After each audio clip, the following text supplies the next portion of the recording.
اور اللہ سلامتی کے گھر کی طرف بلاتا ہے اور جس کو چاہتا ہے سیدھا رستہ دکھاتا ہے۔ جن لوگوں نے نیکوکاری کی ان کے لیے بھلائی ہے اور مزید اور بھی، اور ان کے چہروں پر نہ تو سیاہی چھائے گی اور نہ رسوائی، یہی جنتی ہیں کہ اس میں ہمیشہ رہیں گے۔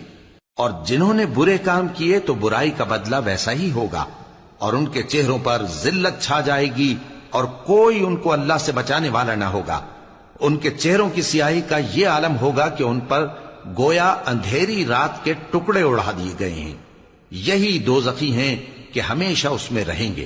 اور جس دن ہم ان سب کو جمع کریں گے پھر مشرکوں سے کہیں گے کہ تم اور تمہارے شریک اپنی اپنی جگہ ٹھہرے رہو تو ہم ان میں جدائی ڈال دیں گے، اور ان کے شریک ان سے کہیں گے کہ تم ہم کو تو نہیں پوجا کرتے تھے، بس ہمارے اور تمہارے درمیان اللہ ہی گواہ کافی ہے، ہم تمہاری پرستش سے بالکل بے خبر تھے۔